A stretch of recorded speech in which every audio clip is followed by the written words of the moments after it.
Welcome to the 104th episode of the Supernatural Occurrence Studies Podcast. So damn paranormal. My name is Jason Knight, host of the show, and with me, as always, is... Oscar Spector. Producer extraordinaire and podcast co-host. Oscar. Yes, my love. See what I did there? What do you think of our new podcast studio? I think it's pretty cool. I feel like I'm in a tomb. In a velvety, not velvety, but it looks velvety. I know it's not. In like a Teflon or something room, like a cloth. I feel like I'm being shunned away. Like I'm hiding from Yes. from the family upstairs, or like they put me in here so extended family don't know I exist. Right. The secret in the basement. The secret in the basement. Yeah, we are in the basement. Throwback to Gacy. Everything is Gacy with you. Secret in the you basement. have Gacy on the brain. I guess I do. Yeah. No, it looks it's a nice setup, Joe. Thank you. I worked hard on this. Yeah, you did. I can tell. So if you walk into my basement, you just see kind of like this pod almost thing. A in my soundproof basement now, right? igloo. Yeah, a soundproof igloo. Yeah, that's kind of what it looks like. Yeah. Right? Yeah. And you come inside, and I hand grommeted. Grommeted. I don't know. Is that a word? I mean, I just It is it's now. a funny word. It is grommeted. I think it is a word, but it's also a funny word. Grommeted. Like nincompoop. That is funny. It's all funny words. That's fucking funny. Yeah. Yeah, I hand grommeted this soundproof curtains, I guess you would call Yeah, them, maybe yeah. soundproof curtains all the way around us, and I hung them from my drop ceiling. I eliminated all shiny surfaces in the recording area Yep. because that reverbs and it's echo, and so it's all gone, even the table. I mean, Oof, that was loud. oh yeah. This mic is sensitive. You think? You think? Do we have to give a little disclaimer about last time's mic? We do, Yeah. yeah.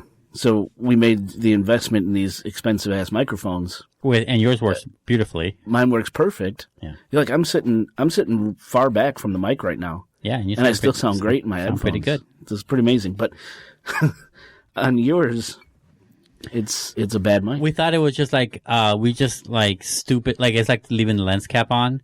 We thought we just stupidly had the fucking mics facing the wrong way because their backs are designed to keep sound away from it. That's right. So we thought we just did that simple mistake. We're like, okay, well obviously we'll fix it for the next show, i.e. today.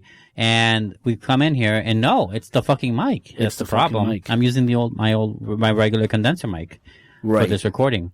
But hopefully soon or next time we'll have a replacement for it because yeah, it was not working. You heard the sound quality. I was like, why is it so low? We did all I these was different blaming my tests. voice because I'm like, is my voice just really that bad? It's just so bad at No. registering, I don't know, maybe it's too weak or something. No. Because some sounds are better. I mean, some voices are better for recording than others, for sure. I thought mine was just on the way lower end of that spectrum. And no, it's the mics. Because we the tried mic. different things. We tried different ports and everything. No, it's the mic. Yeah. Yeah, strange. Spend all that money and you get a bum mic. So I'll start the return process. And Something about, lemons and lemonade that comes to mind. it's a lemon. Yeah. It's a lemon. you know. Yeah. But hopefully, we're going to get even better sound quality this time with this soundproof igloo that we're in. Yeah, it's very nice. And it's weird. You come in here and you speak inside this thing. Yes. It's noticeably. Instantly. Yeah, it's almost disorientating. A little bit. Not hearing your echo, Right. not hearing your voice kind of travel throughout the room. It's different from a lot of rooms people are used to entering because even if you're in a bathroom by yourself, it's echoey in there. The tiles echo. The tiles, the Right. drywall, yeah. Right. Anything it's different. shiny. Even in your room alone, you have something on. The TV is on or on mute or whatever. Or it doesn't sound the same. Yeah, it's silence in here. It's kind of cool. Very nice. So good. I'm Are glad you like it. are you gonna work on stuff here? Is this gonna be like your little office now? I'm just gonna hide in here. Just hide in here, man. Daddy's gone. Close the Don't curtains. fucking don't cross this line here. Well, it's funny because it's in the basement. Part of the basement's the kids' play area. So anytime one of the kids comes down here, I'm like, remember, Daddy's space is not your space. Right. And We know, Dad. yeah, that's what they say. But yeah, good. So I can't wait to hear how this come out. The last episode we didn't find out until editing. Right. I was like, why can't I fucking fix this thing? Yeah. Yeah. So, but we had to release. I mean, you were legible throughout most of it. Yeah. Some of it, though, it sounded like you were standing 20 feet away from the mic. You know? But so we apologize for that. The bloop. Maybe one day we'll re-record the bloop because it was a good episode. Yeah. Well, they're all good. They are all good. Yeah, it's true. But maybe we'll re-record it one day and release it. Yeah.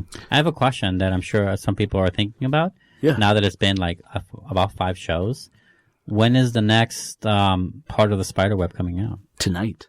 Oh, that's tonight? Tonight. Oh, wow. I wasn't saying that was not a setup. I was genuinely asking. No. Yeah, because so I text you the topic. Yeah, but I didn't about a week ago, and you didn't. Yeah, you left it because you like to discover on the air. And right, I do. Yeah, so this ties in back into the Spiderweb I'm weaving. Now I'm glad I asked because it was just fortuitous that I did.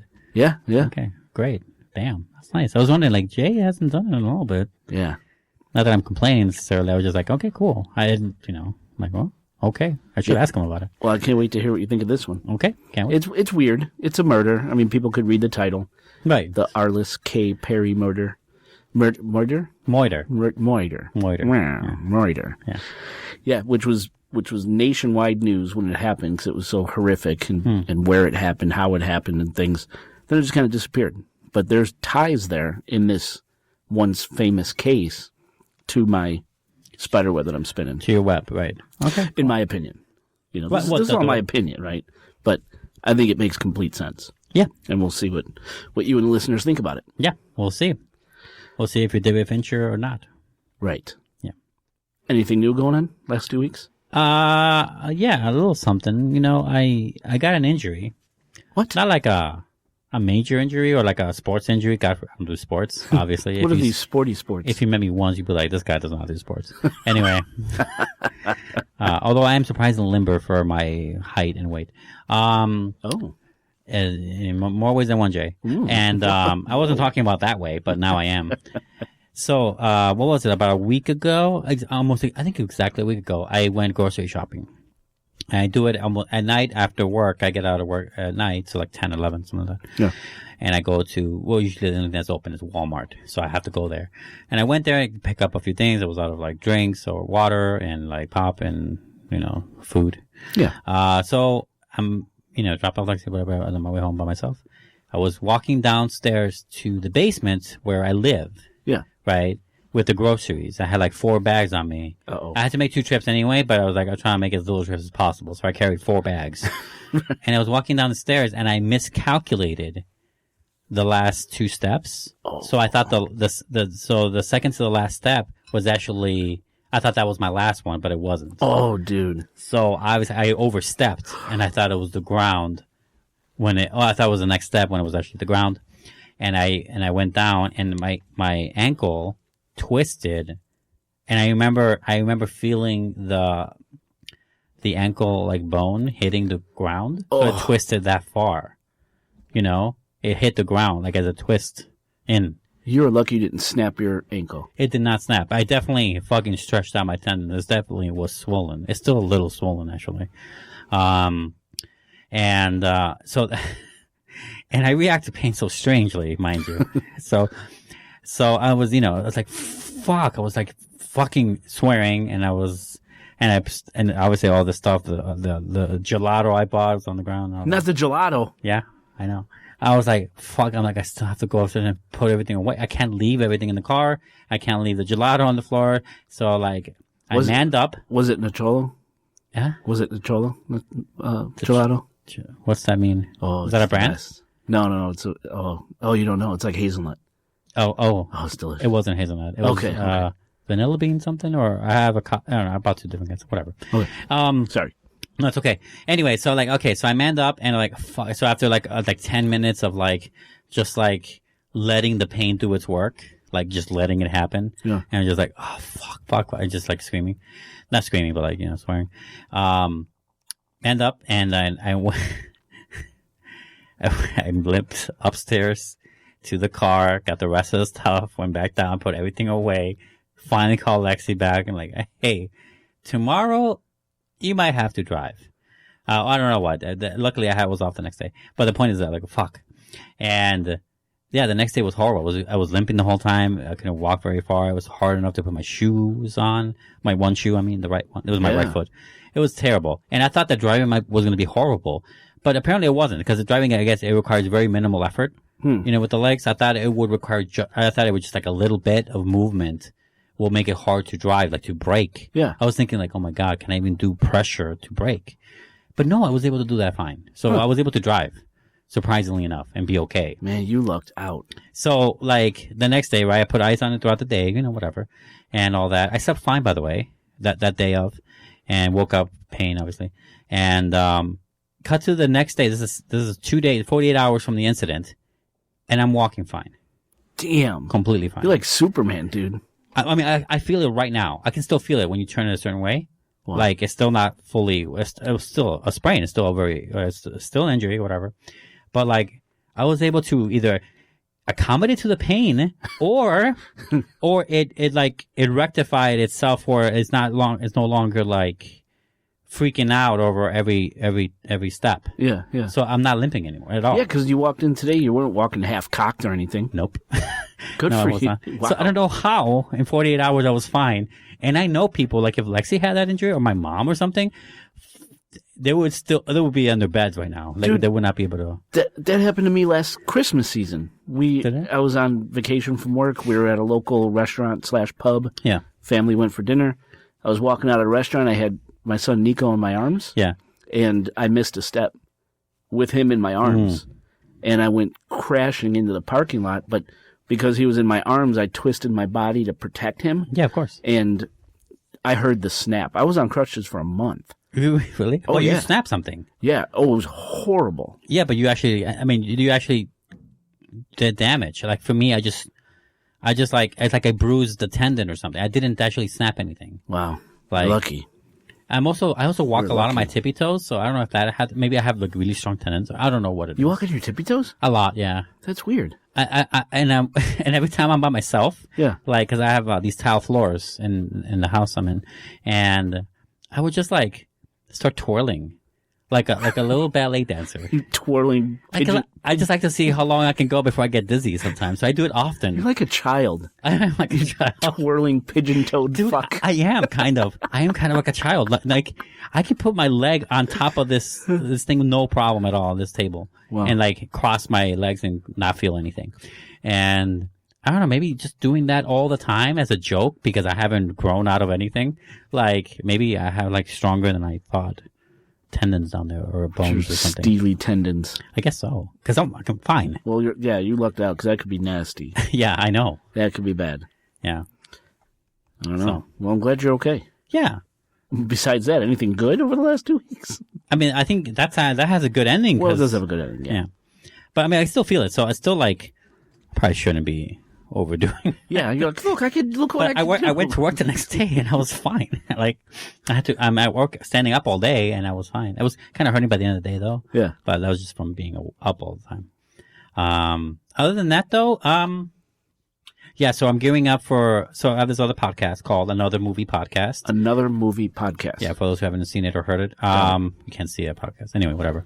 We're gearing up I'm recording a lot these days. Yeah.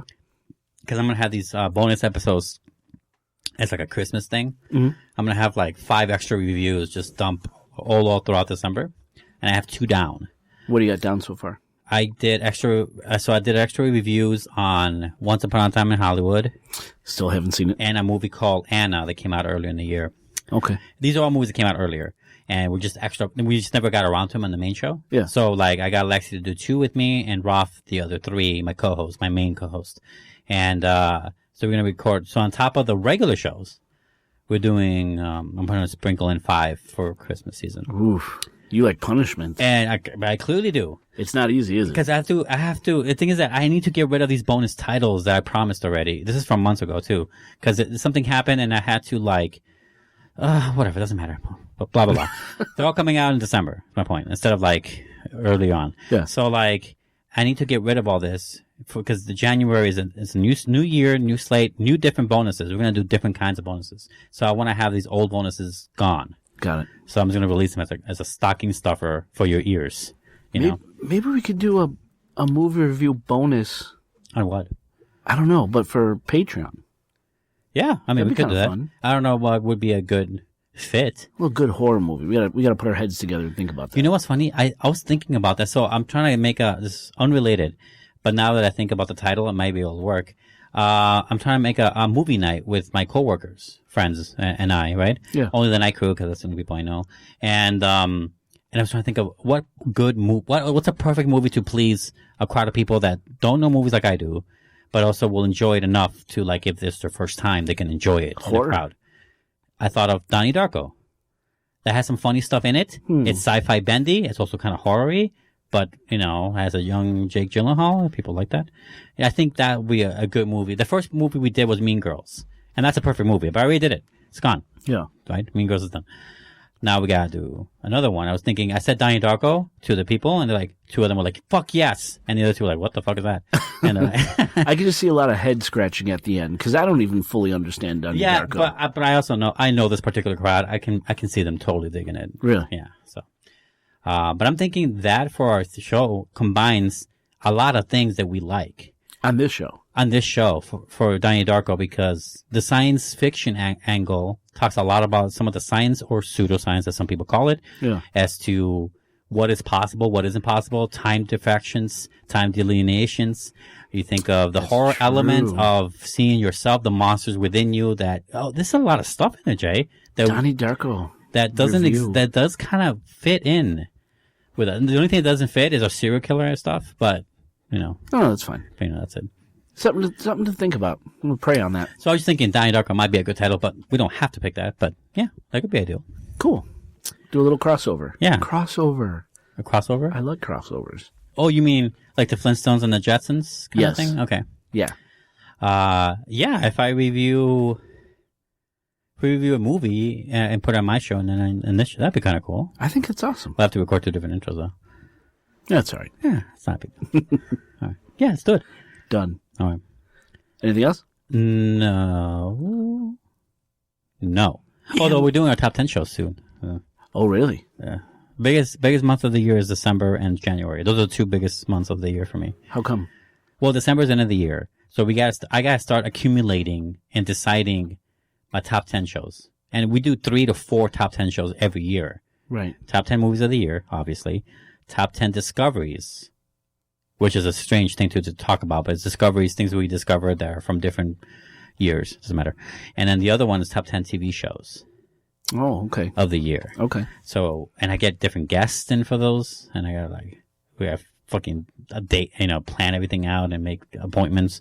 Yeah. So and then I release them all in January. Ideally, it's better to record them earlier. The earlier, the better, right? Yeah. And I can just release them whenever. It's a nice thing. But almost always, I have to do it last minute. Dude, I tell myself the same thing. So most likely, it'll be like we record in January. We're gonna do regular shows. We just release top 10 shows. Cool. So that's what we're gonna do. And so December, I'm just trying to catch up to everything. I'm like, fuck, when is Mr. Robot gonna end so I can fucking decide whether or not it's gonna be my top 10? Did you say Mr. Robot? Yeah, for example, a show. Is the new season out? Yeah, the last season. Is it? Yeah, you didn't know that? Shit, It's a good fucking season too. You should watch dude. it. They did this amazing. Okay, whatever. Yeah. It's really good. And I was thinking the whole time I'm watching the show, I'm like, there's like 9 more episodes. There's less than 9 more weeks to the year. How is this show, why is this show coming out so late in the year? And it's just driving me nuts because I can't put it in my top 10 without finishing the goddamn show if I want it there.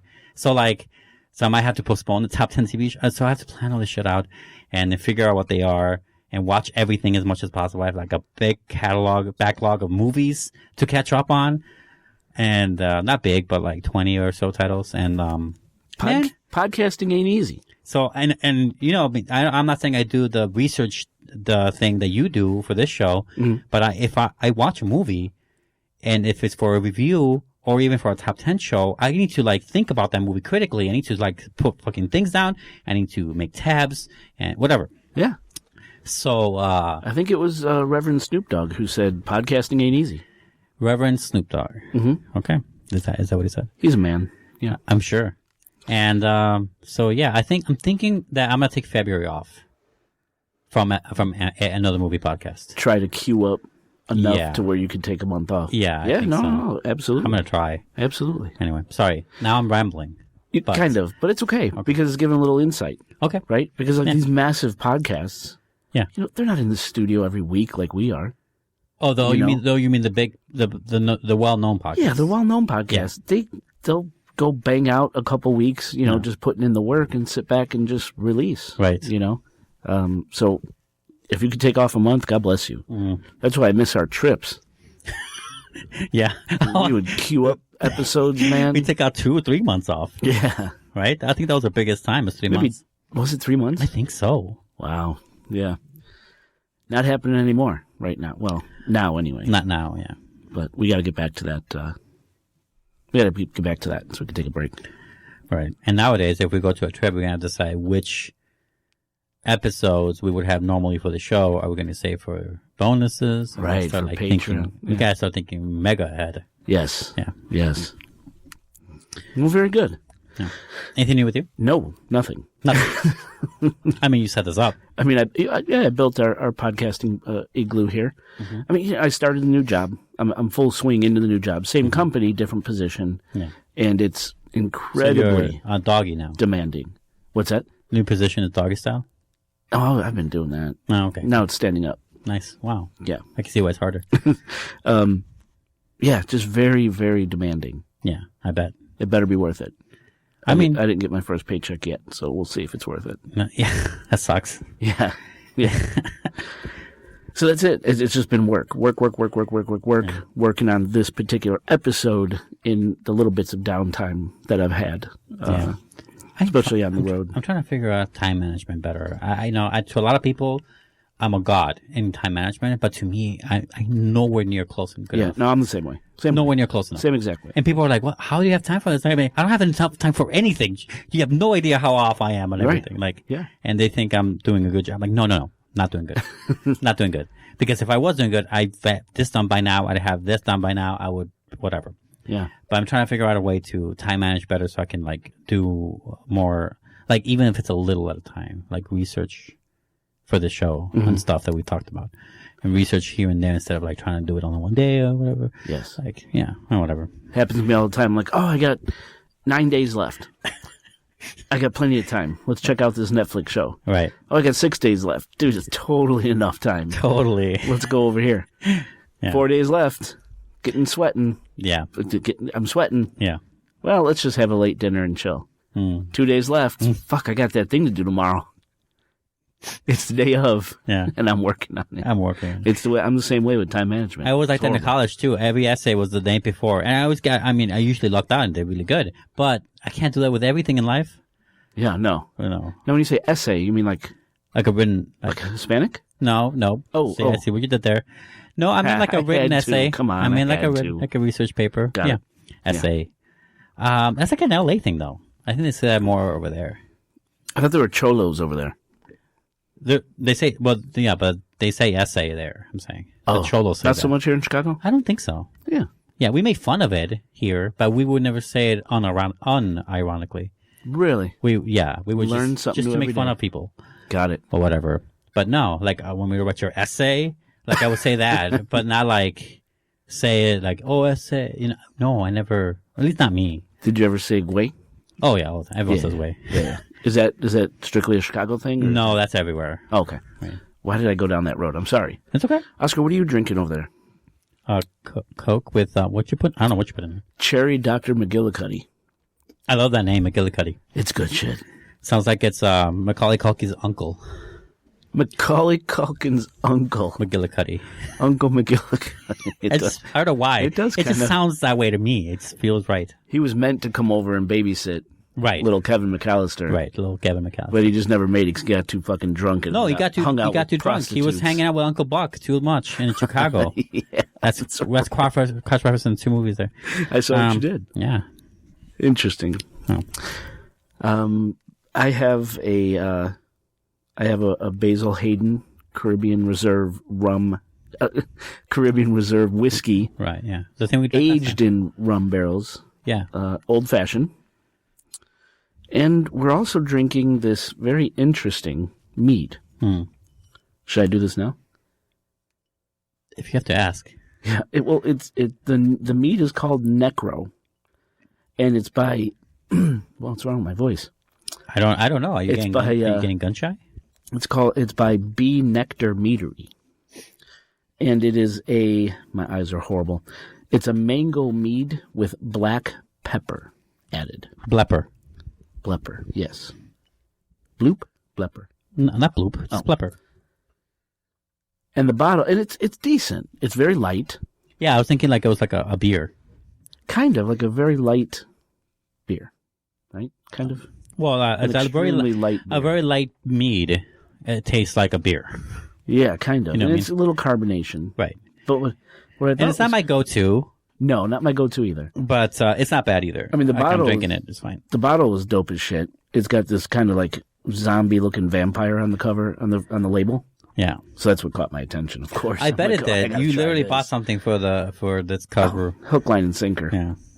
But on the side of the bottle, do you want me to read this? Or you said you wanted to, so go ahead. Yeah? Yeah. All right. On the bottle, it says, no, this is a quote, right? This is all off the little bottle. Little label here. Any bad eyes? It's, swallow this. Many years ago, a mysterious book was discovered by a group of friends in Ferndale, Michigan basement. In a Ferndale, Michigan basement. A translation of its contents revealed the recipe for an ancient beverage using mango juice, honey, and black pepper. What they didn't realize was that creating the beverage had dire consequences. Stricken by fear after its completion, the friends tried to contain the terrifying forces into this very bottle. Once opened, however, no one can say for sure if it can be conquered. Defend your soul or join us. Be smart. Be smart. That sold me. I wanted it. I had to try it. Yeah. Good marketing there, Bee Nectar Meadery. Yeah, good hoodwinking, because I really thought it would be darker based on that description. Darker, stronger, thicker. Yeah. Yeah. That's what she said. Anyway, yeah. Should we take a break? Oh, yeah, we ready? Are you not going to do the whole find us on Facebook and shit? What the fuck? Good thing I'm your producer. The easiest way to contact the Supernatural Occurrence Studies podcast is by visiting our website. Do you know it? It's Chicago Ghost Podcast? .com. Very good. Yeah, ChicagoGhostPodcast.com, and then click on follow. From there, you get to our Facebook, our Instagram, Twitter, YouTube, and of course, our Patreon. And speaking of Patreon, I can't believe it. We received our first $15 a month patron. Yeah, we done did. Now, his name is George M. Yeah. I'm not going to say his last name because George opted out of including his address to send him his rewards. I contacted him very early in the day today, like 5:30 in the morning, sent him a message saying, hey, thank you. If you have anything you want to say on the show, anything you want to promote, a blog, a if he has something to business. say for later, we can do it for the next show. We could always add it in case he just didn't see my message, but kind of seemed like he just wanted to sit back and be a listener, which is fantastic. If he ever opts back in to receive his benefits, boom, we'll send it to him. So I'm just going to call him George M because it kind of seems like that's what he might want. M for mature. M for mature, yes. So George, thank you. Thank you so much for believing in us. Thank you so much for supporting the show. As a Gozer, the Gozerian level member. Gozerian, that's right. Of the Supernatural Occurrence Studies podcast Patreon, you have our heartfelt thank you. Oscar, anything? Anything for George M? Yeah, no, I mean, you said it. What the fuck? That's your job. You have nothing to say to George, our first $15 a month patron? No, I'm just trolling him and you. No, man, it's super awesome. I could not believe it. That I would ever feel this awesome about this. The fact that we have it available for people to try out if they want to, and then to have someone like you to try it is pretty cool. Yeah. And to go that extra step. And yeah, and it also makes me want to do more. Right? It does. You're inspiring, George. Thank you, man. So, listeners, if you love the Supernatural Occurrence Studies podcast and you want to hear episodes that no one else gets to hear, I suggest you run over to patreon.com/Supernatural Occurrence Studies podcast, or just click the Patreon icon on our website and pledge your support for the show. For just $5 a month, that's just 17 cents a day, you'll get immediate access to ad-free podcast episodes and exclusive Patreon-only podcasts. You'll also receive a Supernatural Occurrence Studies podcast sticker and a detailed mention at the top of a show and in an episode show notes, so you'll be immortalized. We'll put in links to your social accounts, your business, blog, whatever, vlog, whatever you do, whatever makes you happy. Plus, if you join now, our very own Oscar Spector will come to your house and cook you some authentic Mexican flautas. Yum, yum. I can't fucking make flautas. No? No. That's flute in Spanish. I don't know what he's talking about.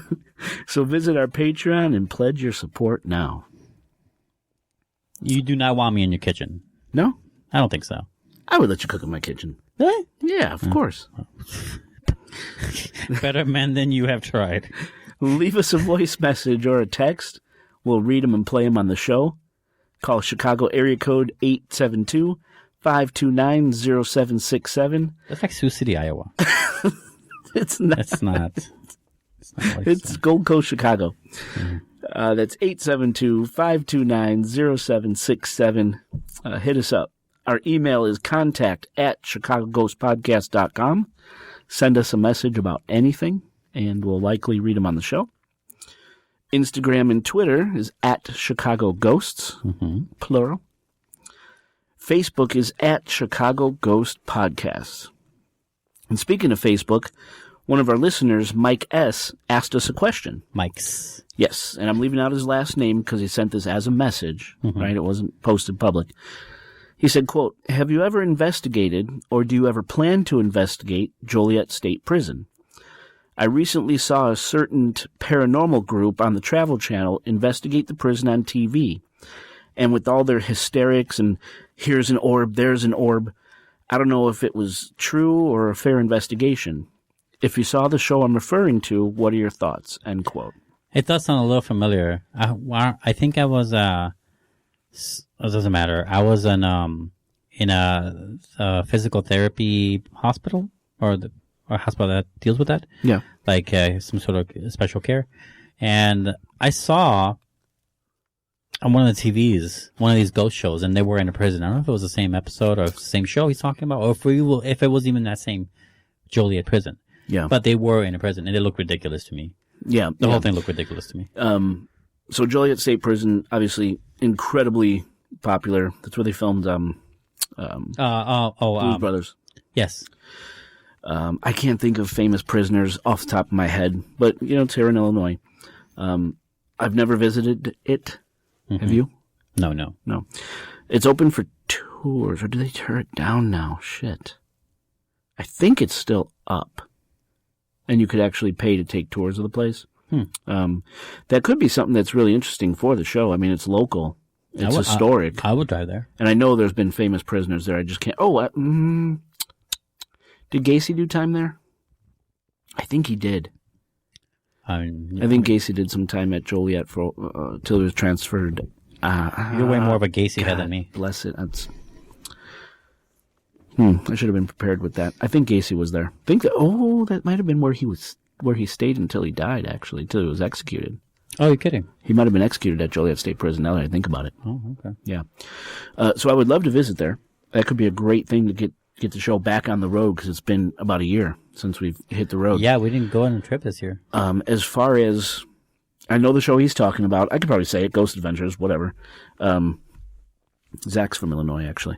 I remember the episode, and people got to remember, man, in order for shows to stay on as long as that show stayed on television on the Travel Channel, they need ratings. And if they were doing true paranormal investigation, shit usually does not happen. Yeah, 8 times out of 10, 9 times out of 10, no way. Nothing. I mean, we've been doing this going on 21 years, and we probably have a dozen or two photos of what I actually consider to be Ghosts.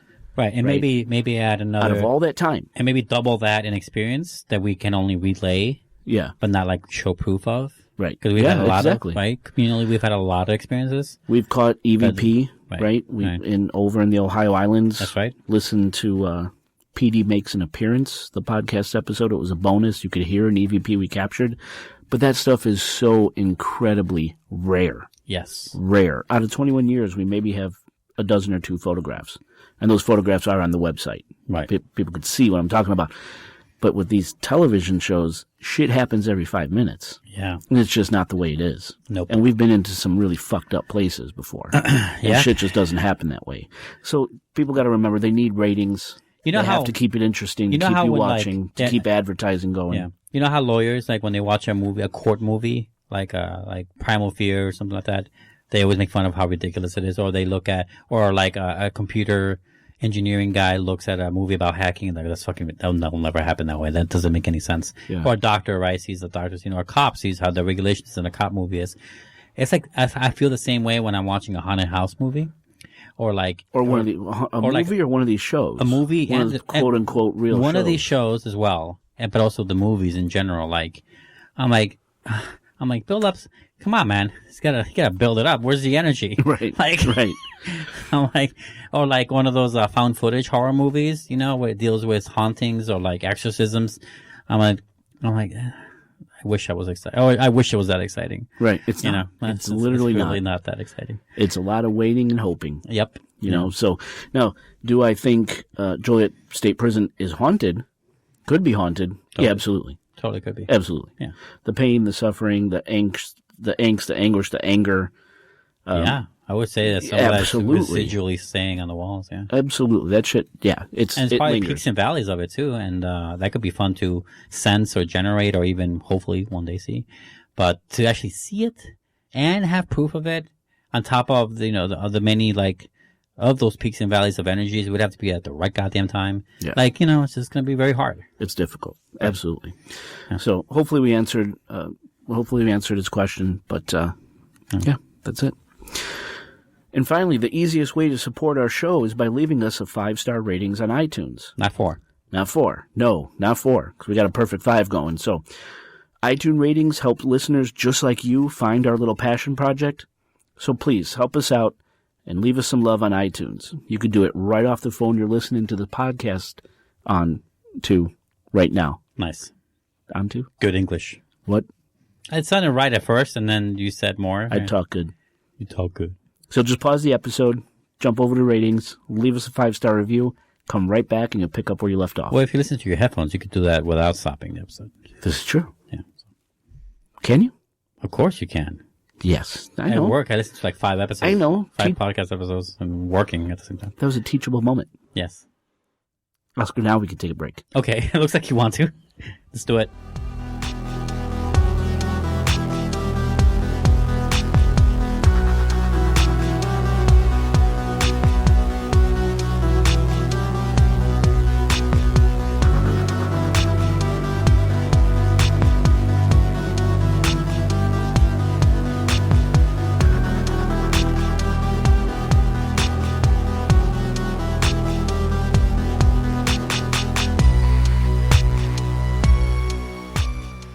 Listeners, welcome back to the show. Well, the lights are turned down low in the igloo pod. The ceremonial candle is lit. And the drinks are flowing. Yes. Let's get into this show.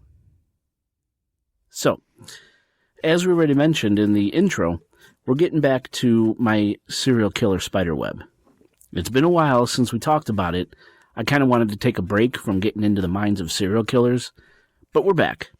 You were about to kill someone, weren't you? I was, You were that close. I was having night terrors and all sorts of crazy shit happening But to me. in the daytime. Seeing weird things in hotel rooms. I had to take a break. Mm-hmm. But we're back. And tonight's topic, the Arlis Perry murder, is one of those unfortunate events that happened in the 70s that captured nationwide attention at the time, but has since been largely forgotten. I definitely don't know.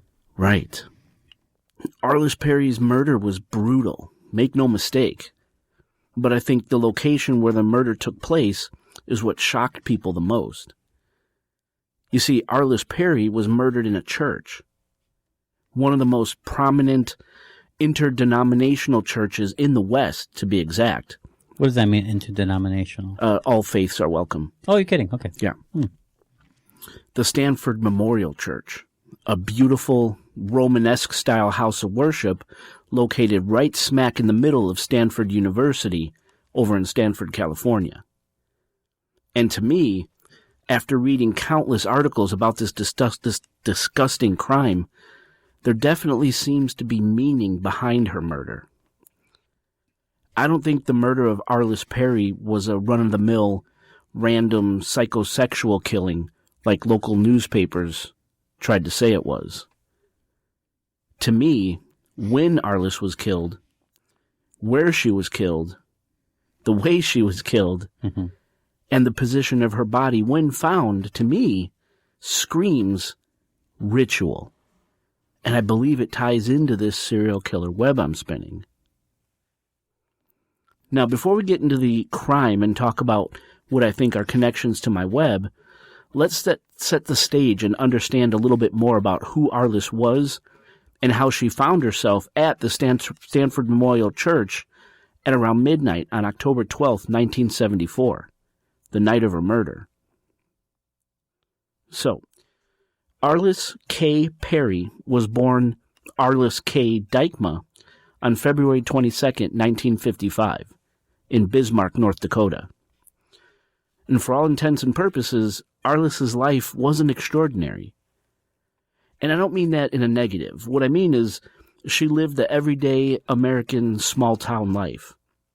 And to look at pictures of Arlis, she's the epitome of Midwest Americana. She was 5'6", 5 foot 6 inches tall, 110 pounds at the time of her death, and she had wavy, shoulder-length blonde hair. She wears big, round 1970s eyeglasses, and she's got this huge smile that exposes big, bright teeth. Arlis was a devout Christian, and she was described as optimistic, compassionate, and kind. She was a high school cheerleader and a member of the Fellowship of Christian Athletes. And Arlis worked at a small dental office after high school. Just an ordinary small-town Midwest life, you know? Mm-hmm. And Arlis is in love with her high school sweetheart, Bruce D. Perry.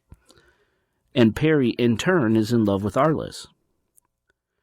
Now, and this may be very important later, since Arlis and Bruce were a year apart, Bruce being the older, he went out to Stanford University a year before Arlis could because she had to finish high school. It's during this time, with the absence of her lover, that Arlis spends her free time preaching the word of Jesus to non-believers in and around her hometown.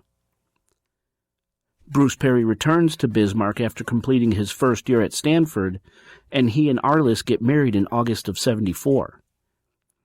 And shortly after their marriage, like not even a month later, the newlyweds whisk away to California so Bruce Perry could return to Stanford University as a sophomore pre-med student. And again, not to sound like a broken record, but just like a lot of small-town America teenagers, Arlis rarely, if ever, left her hometown, choosing instead to stick close to home, to church, to family, and to community. Moving all the way to California was a very big deal for Arlis. In her own father's words, quote, she, Arlis, had never been away from home before. She trusted everybody, and that was the whole problem right there, end quote. So, Arlis and her husband Bruce move out to Stanford University campus and live in Quellen House in Escondido Village, Stanford campus housing. All reports say Arlis liked her beautiful campus surroundings. She would go for long walks and jogs around the picturesque campus, enjoying the sights, but her husband Bruce was attending school full-time and working to support himself and his new bride. Not surprisingly, Arlis quickly began to feel isolated and lonely. and she found that making new friends in California was difficult. And she was probably a bit bored, too. So, to do her part to help support their new life, Arlis takes a job as a receptionist at a local law firm. And this law firm will come into play here in a bit. Anyway, this tension Arlis was feeling could have led to we'll call it a lover's spat that she and Bruce had on the night of October 12th, 1974. Now, news stories differ slightly, but the gist of what happened is this. That night, Arlis and Bruce were either walking or driving to deliver some letters to a mailbox on campus near the Stanford Memorial Church. A conversation between the two somehow turned to tire pressure, and the conversation got heated. And yes, they argued about tire pressure on their car. Couples fight over the dumbest shit.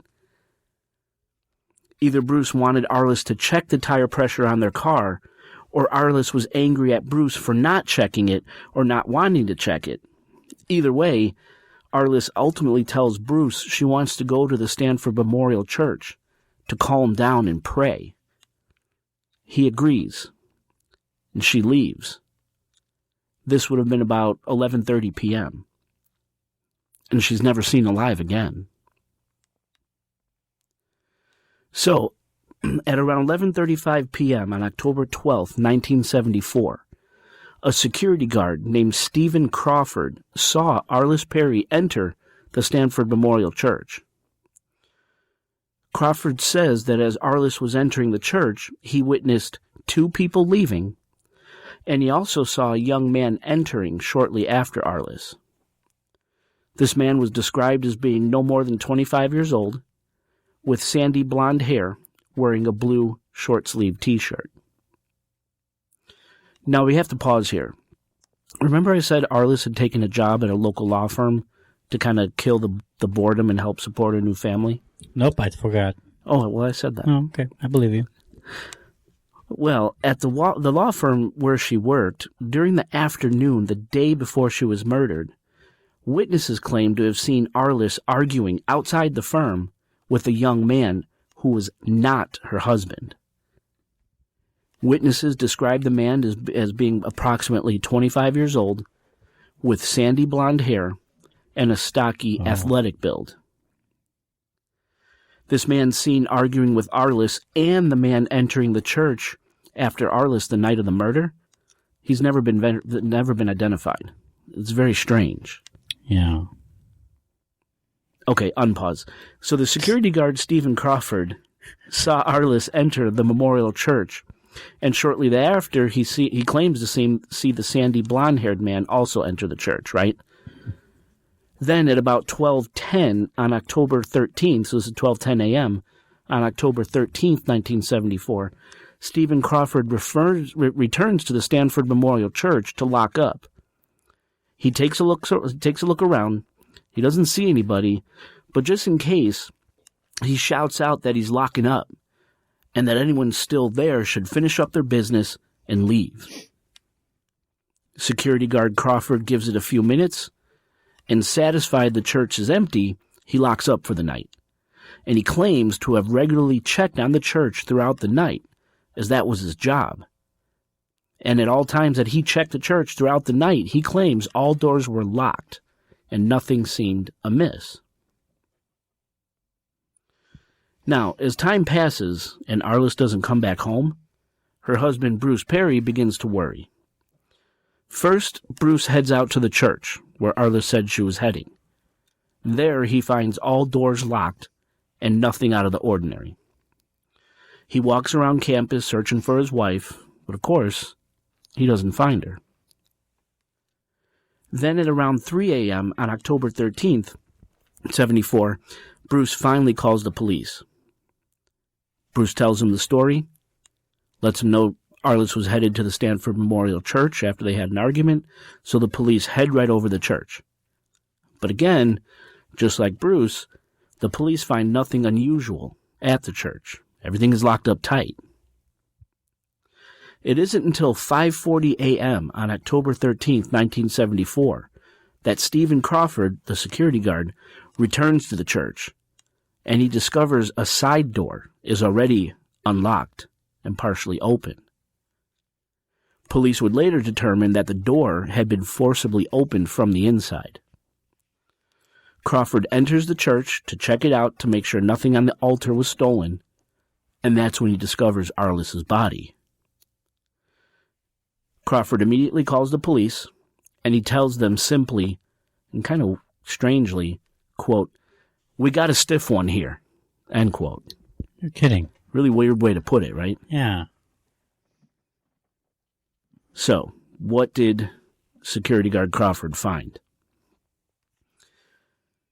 Arlis's body was found in the east transept of the church, very near the altar, partially hidden by some pews. And so in a cross-shaped church, yeah, which Stanford Memorial Church is a cross-shaped church.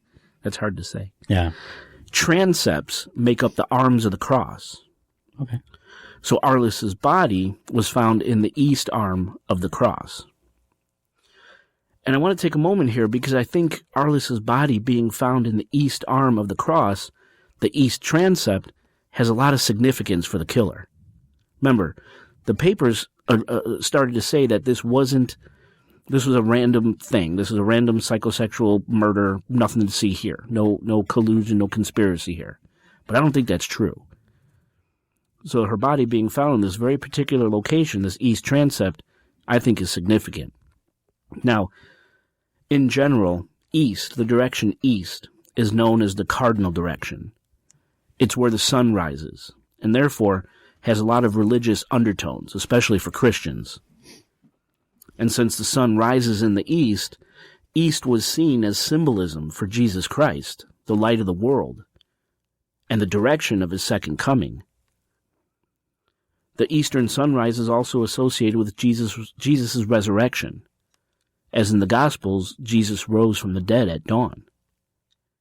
In the book of Genesis, God plants a garden in a place called Eden, in the east. Therefore, east is connected with heaven and paradise. For centuries, many Christians prayed facing east. And oftentimes, Christian cemeteries were arranged so that plots faced the direction east, so that the dead could meet Christ immediately when he returns. So yeah, in my opinion, Arlis's murder taking place in Stanford Memorial Church's east transept has meaning. Okay. As early newspapers stated, Arlis's body was found, quote, laid out in a ritual fashion, end quote. She was found lying on her back. She was naked from the waist down, and her legs were spread eagle. And her head was lolled or positioned to the left, and her right arm was pinned under her waist. Someone had plunged a 5.5-inch ice pick into Arlis's brain from behind her left ear, with such force that the handle broke and was never recovered. And in a shocking display of brutality and humiliation or desecration, a 3-foot altar candle was forcibly inserted deep into Arlis's vagina, while another 3-foot altar candle was shoved between her exposed breasts. Wounds were found on her neck that were consistent with the wooden necklace she wore, like she had been violently grabbed by the necklace, or worse, strangled with it. And here's something weird, and a bit interesting.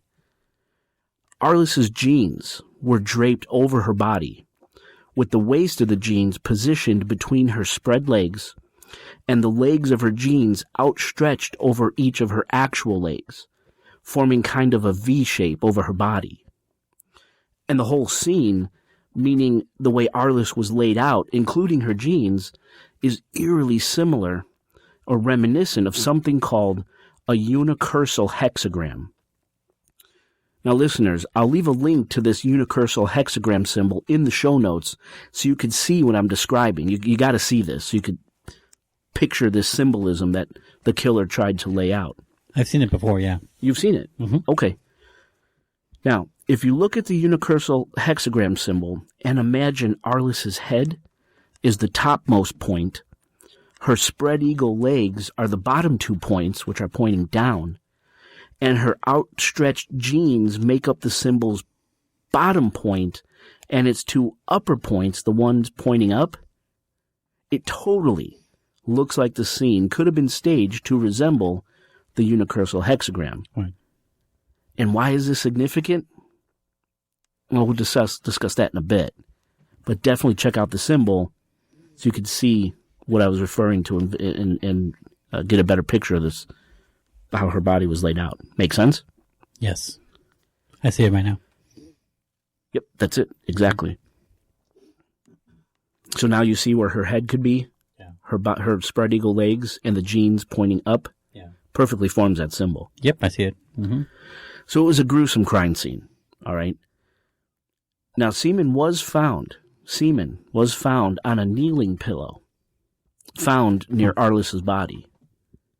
But autopsy reports concluded that she was not raped. And investigators found a partial handprint on one of the altar candles. Okay? Okay. Now, almost immediately, Bruce Perry, Arlis's husband, and security guard Stephen Crawford were named by police as suspects. But the handprint found on the altar candle didn't match either man, and neither did the semen. So both were cleared. Bruce Perry even took and passed a lie detector test. Now, ultimately, Arlis was laid to rest in Bismarck, North Dakota, and her service, sadly, was held at the same church where she was married just about 2 months prior. Remember, Right. This is an incredibly short time period Yeah. where all this takes Almost place. as soon as she moved out there. Right. Now, actually, something rather strange happened with Arlis's cemetery plot over in Bismarck. Someone stole her grave marker.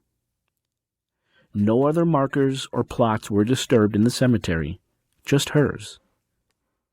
This leads a lot of people to believe that the murderer or murderers were somehow associated with Bismarck, North Dakota. And I'll get into this. But for 44 years, Arlis Perry's murder went unsolved. 44 years that friends, family, and loved ones had zero closure as to what happened to Arlis. But on June 28th, 2018, Arlis Perry finally got the justice she deserved. Through the advancement of DNA analysis technology, it was determined that DNA found in the semen that was on the kneeling pillow located next to Arlis's body, that was a match for, wait for it, security guard Stephen Crawford. Ah. Now, in 2018, when this was discovered, Wow. Stephen Crawford lived in San Jose, California. When police went to serve Crawford a search warrant for the killing of Arlis Perry, before police could get to him in his apartment, they were banging on the door. Crawford pulled out a gun and shot his head off. Oh. Dead. And that was that. You're kidding. Pretty open and shut at this point. Yeah, I would say so. But maybe not. The theory goes that while Arlis was in Bismarck finishing high school and waiting for Bruce, remember? Yeah. When he went out to Stanford? I said she was out preaching the word of Jesus, right? Yes. Kind of filling that time. The theory goes that Arlis ran sideways of a satanic group that was operating out of North Dakota. Minot, North Dakota, actually, and Bismarck. Minot being about 2 hours from Bismarck. Some say she constantly bothered these people with her preaching. Or other theories say she was being manipulated by them, the Satanists. Or really cultists, more like, who used religion, their religion, which did use concepts from Christianity and the Bible, namely the ideas of Jesus and Satan, hint, hint, as a way to sort of bend or break Arlis's way of thinking. As the story goes, one or more of these cultists followed Arlis to California, where they ultimately murdered her. Now, to me, on the surface, this sounds pretty crazy. Why would these shitty cultists take the time to follow one woman from North Dakota all the way the hell to California? The exact reason may never be known, But there is sand to the cult angle, a cult from North Dakota, being involved in Arlis's murder.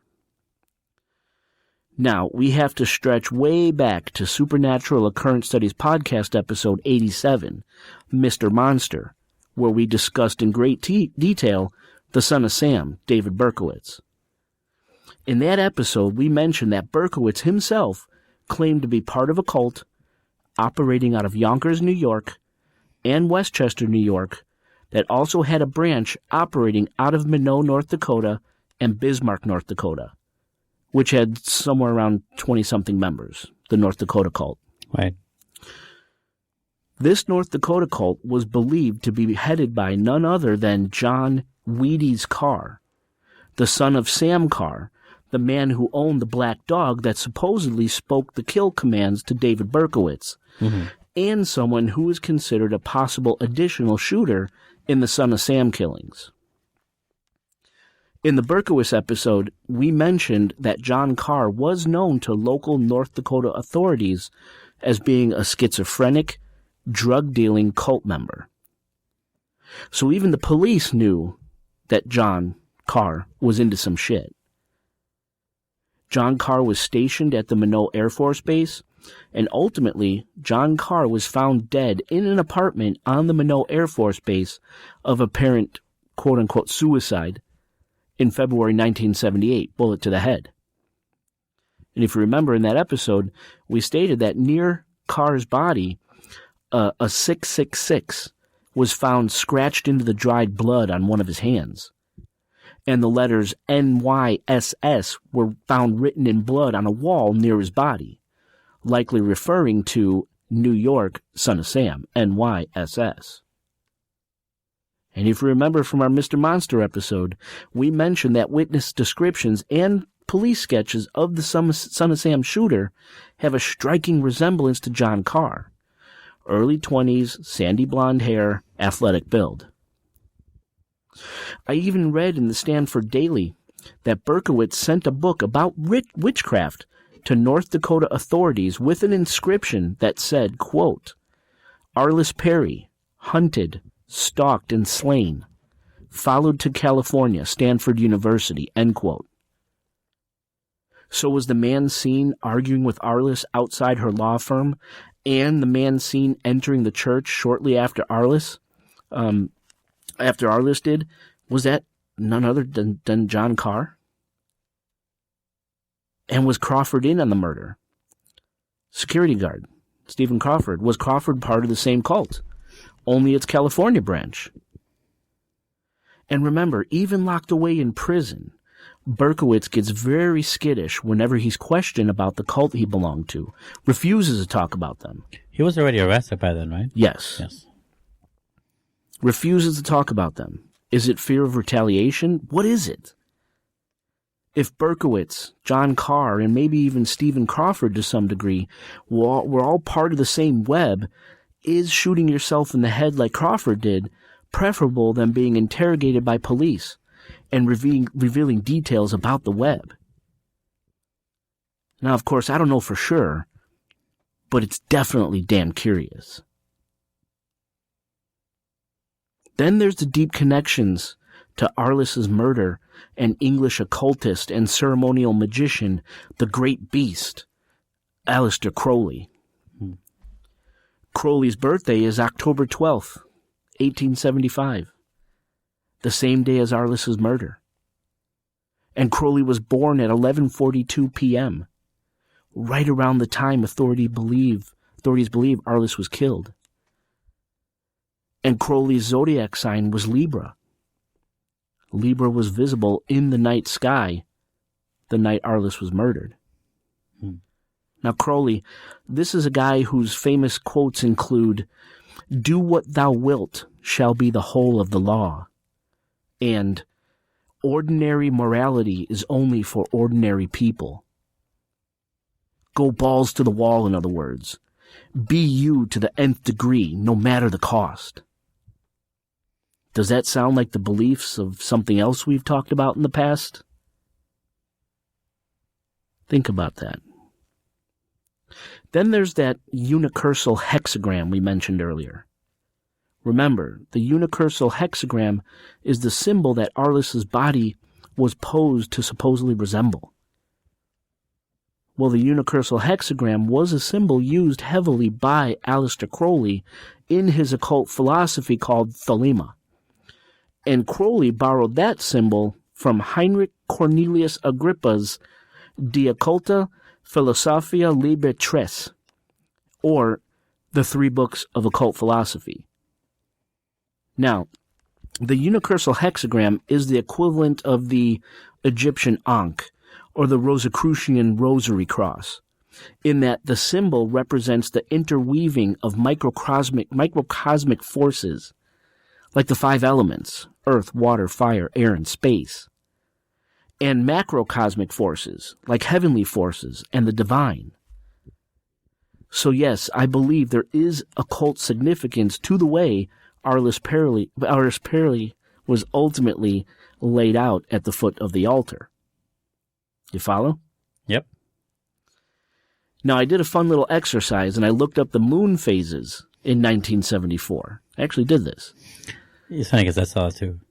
Oh, did you? Well, while you were talking, I did some research on the day. Yeah. Just to see if there was something. Yeah, and there is. Yeah. Yeah, so on December 12th, 1974, the night Arlis was murdered, the moon phase was waxing crescent. Now, in occultism and moon magic, typically the waning moon is associated with decay and decrease, and is often associated with malefic powers. In other words, powers capable of causing harm and destruction. And on the night of Arlis's murder, the waning moon was in the constellation Libra, going back to Crowley. Right. Here's something else that's interesting. And this is something you're going to have to go to the show notes for and click on some links. But, this is I just thought about doing this, and I believe it's something here. So anyway, if you take a satellite view of Stanford Memorial Church, and again, I'll leave a link in the show notes to this satellite view, because you have to see what I'm talking about for this next part. There's something rather interesting about the Stanford Memorial Court, which leads to the Stanford Memorial Church.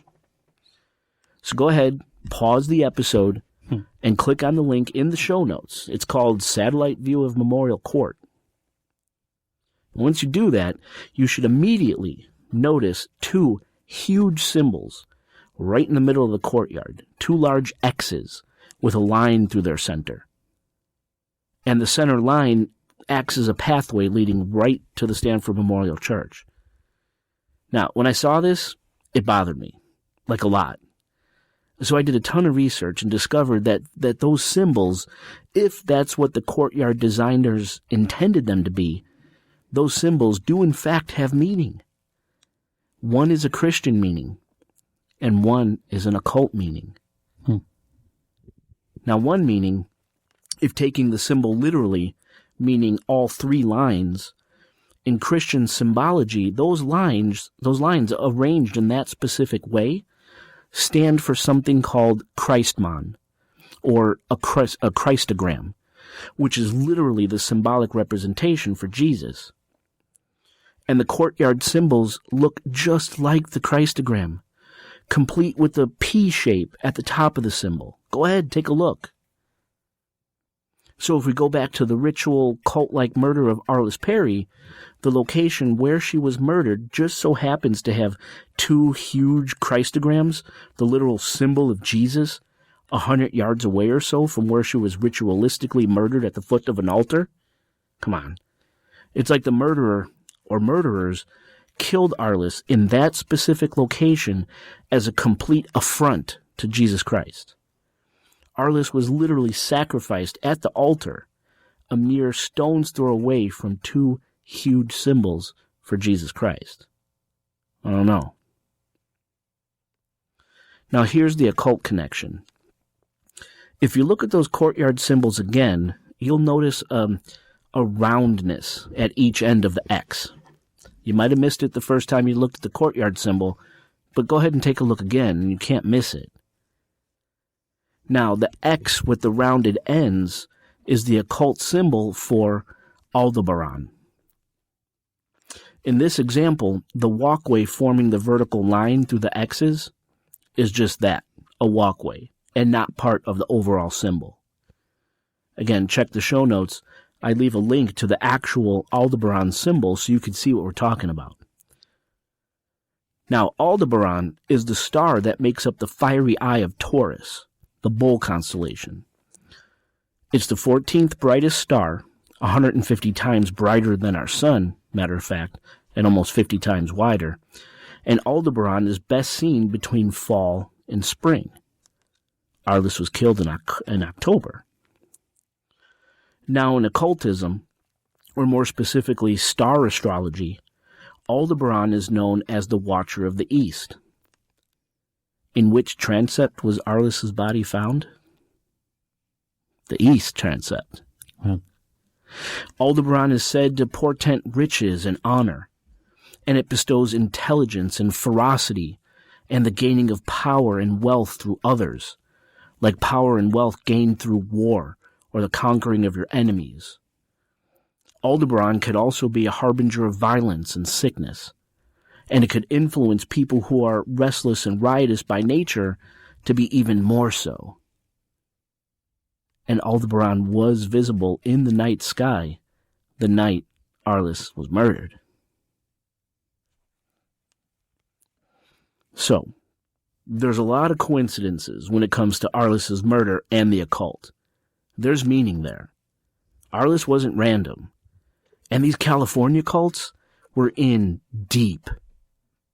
Probably deeper than anywhere else in the country. Arlis Perry was murdered on Aleister Crowley's birthday.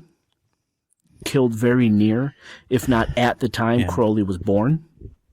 She was found in the East transept. Her body was displayed to appear like the unicursal hexagram. Libra was in the sky. Aldebaran was visible. And two huge symbols associated with either Jesus or an occult significant star were a mere 100 yards away or so from the ritual crime scene. That isn't random. maybe one of those, but not all of them. Right? That's insane. So the connection you have here is with this guy, right? The son of Sam, who is also connected to something bigger. Right. No, I know. Right, But yes. that's the web connection specifically. Yeah, Berkowitz and the Cars, John Carr. What was that thing he sent to police about? So he sent a book about witchcraft, Right. to authorities in North Dakota. This is during his incarceration. Yes. Okay. Yes. And in a sidebar in that book, he wrote that quote. Right. You don't have to read it again. Okay. Yeah. But it mentions Arlis Perry, hunted, stalked, killed. Stanford. When did he send that? What year? I didn't get the year. Because I'm curious as to how. It was definitely after 74. Well, yeah, I would assume, but how much into after or. I mean, you said this was nationwide coverage. Right? It was. Yeah. Because of the brutality and where she was found. Yeah. Yeah. Yeah. I want to say it was in mid 80s, but I'm not. I would have to look that up. What do you think I'm of not the sure. security guy? Yeah, the security guy is really interesting. When did he commit suicide, right? When they were busting his door open, right? As they were trying to get into his apartment. He blew his head off. This is after they found out he was the owner of that semen? The DNA matched the semen, yeah. So this was 40 years later he blew his head off. 44, yeah. He was 72, the article said. 72 years old when he shot himself. And when they got into his apartment, he had only been arrested, Stephen Crawford, in the past for, like, stupid shit. Theft, things like this. Okay. Nothing like this. Or like driving drunk or something? Nothing. No, yeah, just... Little things. Yeah, just little dumb... Nothing that would signify that he's capable of something like this. Yeah, right? yeah. So... and there's definitely no other... Like, he's not, like, looked after for other murderers or anything. Like, he doesn't show signs of murdering other women. No. Or anything, right? No. But when they did get into his apartment, they found these relics, we'll call them, that were actually stolen from Stanford back in the 70s. From and that church? He was the one... No, from the university proper. Oh, okay. Some, like, Indian artifacts. Okay. Sort of things. Okay. Little statues and stuff. They found them in his apartment. So he was like a thief, just a dick, you know? Yeah, yeah. That was really it. But yet he committed by himself this horrendous ritual murder with all this significance behind it? I don't know. Either he was tied into that cult, he was deep into that cult, or he could have been a watch guy. He participated Who's the witness in the that murder. saw the blonde-haired guy coming after her? The witness is never named. Okay. The witness is never named. But it wasn't this guy. Co-worker. No. It was a co-worker of hers at that firm. And they thought... Is that how close the church was to her law firm? No, remember, Arlis was arguing with this guy outside of her work, not at the church. I'm saying, but the witness... So please just connect those two. It wasn't like the same person that worked there that saw the blonde hair guy going into the church after her, right? No, Crawford saw him going to the church. It was Crawford. Yeah. Right. That saw the guy in the church. Yeah. But one of Arlis's law firm co-workers saw her arguing. That's my point. The guy who saw the blonde hair guy going to the church was Crawford. Yes. The guy who shot himself 44 years later. Correct. Right. And how trusting do you think that is? Right, exactly. Was there ever a person like that in the church? Well, who was she arguing with? I mean, do you trust the other guy? That's in a lot of reports, that this witness saw them arguing outside of the firm on lunch. And that's never been resolved in some way? This person has never been identified. The person she was arguing with, the person that was supposedly seen going into the church that matched the description, have never been identified. That's so strange. It is. And police... She's a new person, new in town, super nice, Christian, never left her little world of... Right. Where or? Bismarck. Bismarck. North Dakota. Yeah. Yeah, it is. It's very strange. And originally, the witness at the law firm thought that was her husband, Bruce Perry. Right. But then come later, Arlis had a funeral service in California. When this coworker went to the funeral and saw who her husband was, that person was like, well, that wasn't the guy outside the firm arguing with Arlis. Who the fuck was that guy? Is that when that comes into light? The arguing? Yeah, basically. At that point. Yeah, because at first I didn't think it was anything, it was a lover's quarrel. Right. But when she saw that was not her husband, that's when that story came out. And there's another story, which I didn't include in the episode. There was someone else at Stanford who registered a phone number under the name Bruce D. Perry, which is Arlis' husband's full name. Yeah. And even, I think, had Arlis listed in the phone directory at the same number. And it wasn't the Bruce D. Perry. But it wasn't the same number either. No, completely different number, completely different person took on Bruce D. Perry as an identity or something. Yeah. And then, I mean, we're talking about a 2 month, 2.5 month window. Yes. All these weird little things happened. And when was his number registered? Before the incident? Yes. Yeah. Crime. Yeah, because someone, I think Arlis' mother or some family member tried to reach out to her. And dialed the wrong number. And got this person's number, and that wasn't Bruce. And there's no, like, something weird, like, oh, the guy who answered was, like, there's a chainsaw in the background. Yeah, nothing like that? No, nothing like that. Okay, yeah. Just someone took that identity, that phone number under her husband's name. Mm-hmm. Very strange. Very strange. What's the strangest thing for you in this case? Because I don't think it's the same as mine.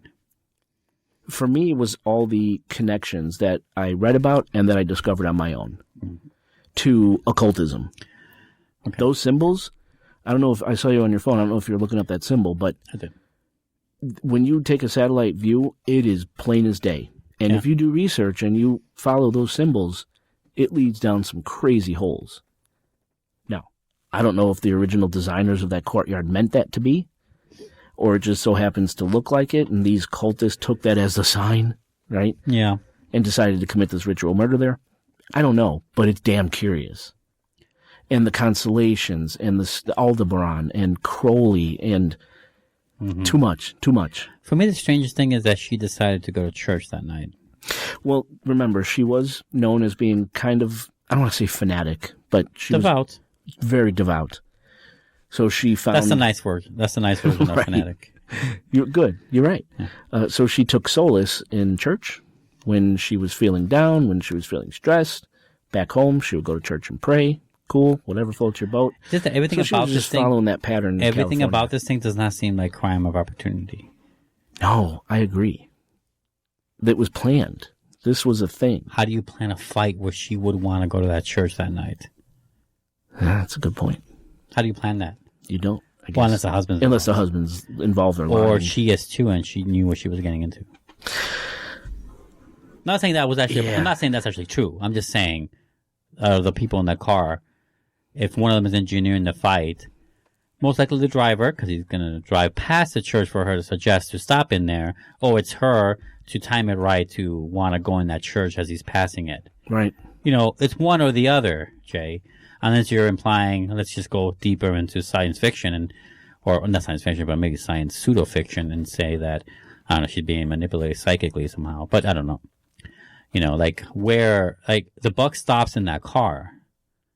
A crime of opportunity with this devout of a person with the slim, well, it's like circumstantial evidence, but slim and still there. Circumstantial evidence about her possibly being followed from Bismarck. You know, like it looks, it should be a crime of opportunity, but it's not.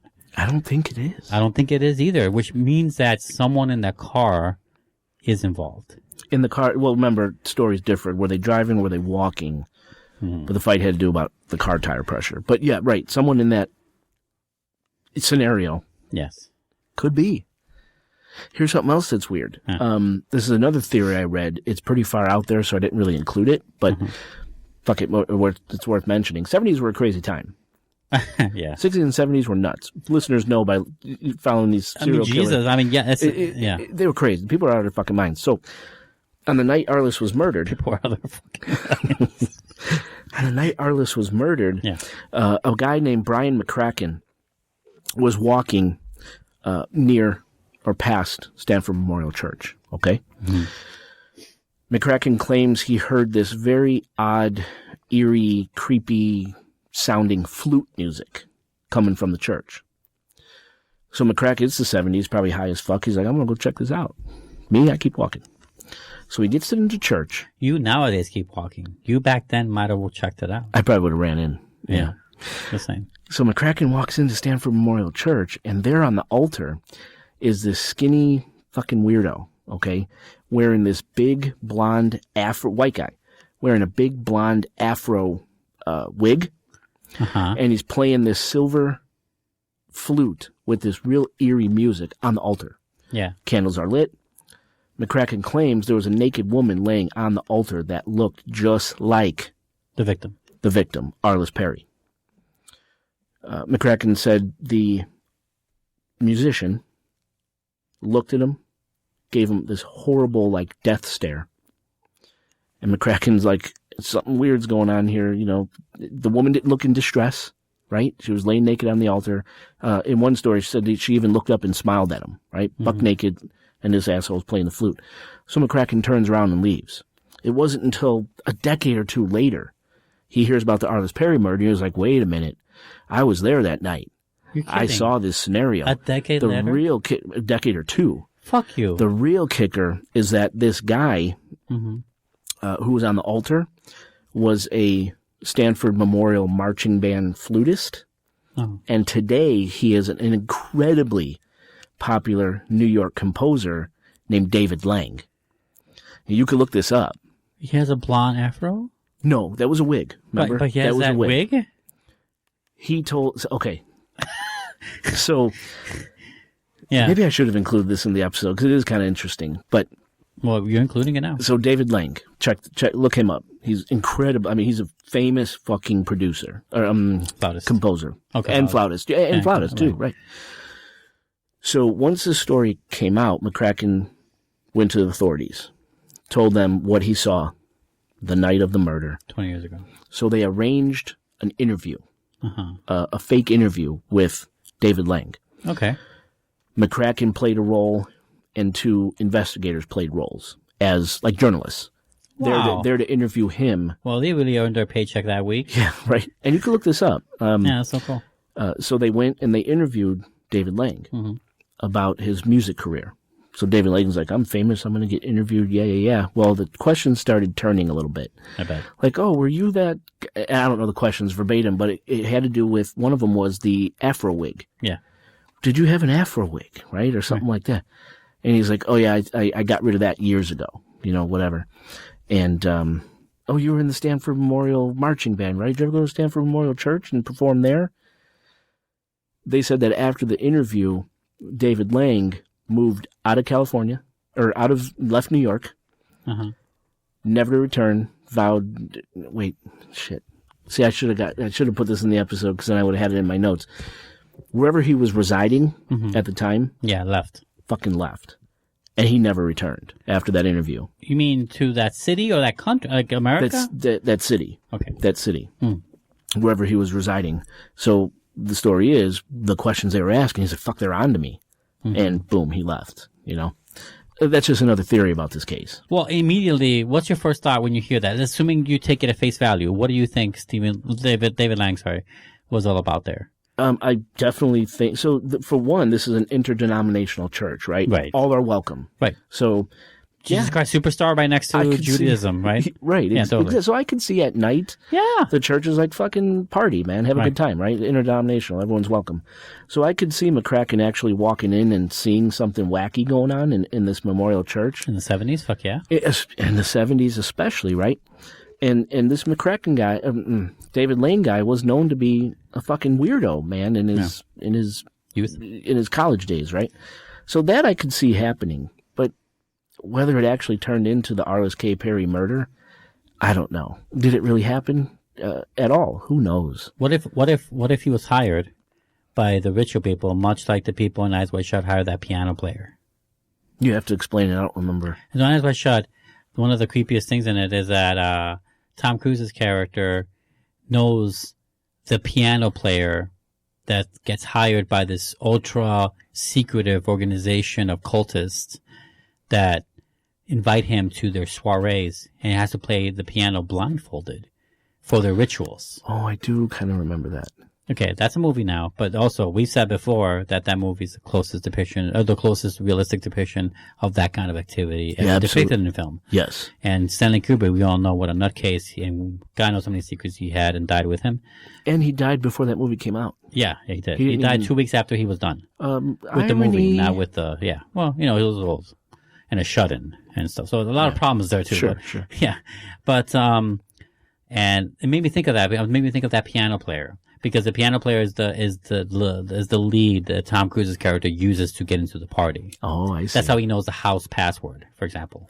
Oh, gotcha. And he gets in, and when you were describing the story, I'm like, what if David Lang was hired to be the flautist for this ritual that they were about to do to this woman? And also, she was probably high as fuck, so smiled at anything that walked in. It could have been, and we don't know.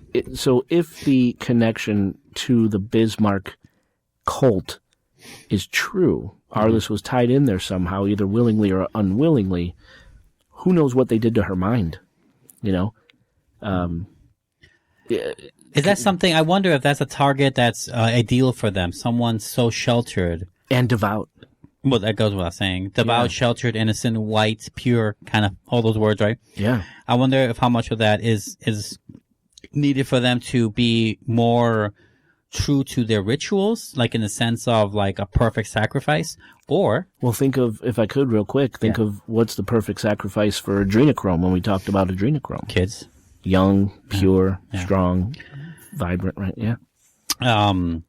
Either that for the sacrifice to be more pure in the sacrifice for more power or whatever they believe in, or it could be like maybe it's they want them because they're easiest to manipulate, easiest to cajole, to take, to accept the candy in the van of the stranger you don't know kind of feel.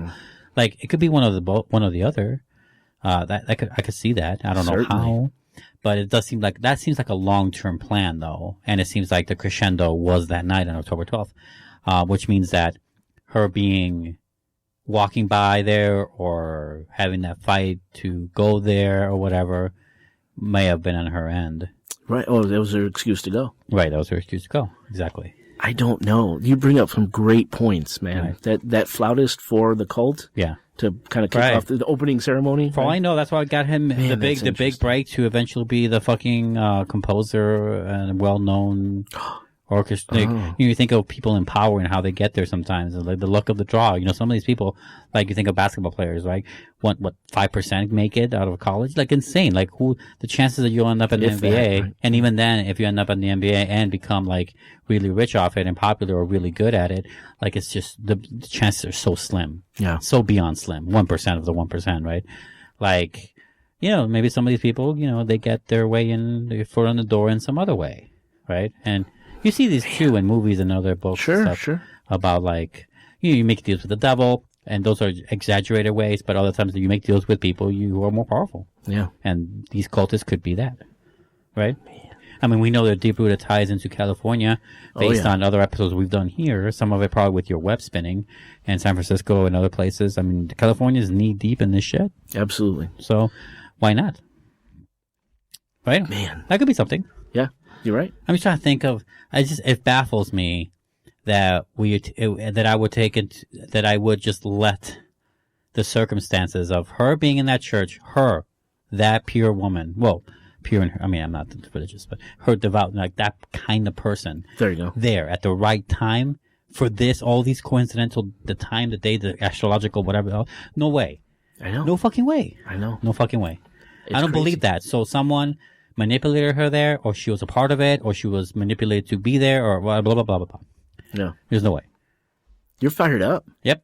I love it. That's a very Rosemary's Baby feel to it, too, where the husband's involved. Oh. And he's tricking, remember? Well, here's something else. Yeah. So when police went to Bruce Perry's home after Crawford called them, they found the body, they went to get Bruce Perry, they opened the door and he was covered in blood. Oh, you're kidding. He was covered in blood. So they said, well, what the fuck? Yeah. And he goes, I have chronic nosebleeds. And it actually turned out to be true. They tested the blood, and it was the same type as Bruce's. Huh. So they thought they had him right there, but it actually turned out to be so this is his own. The 13th then, right? When they went to his house, or when? That would have been the 13th, yeah.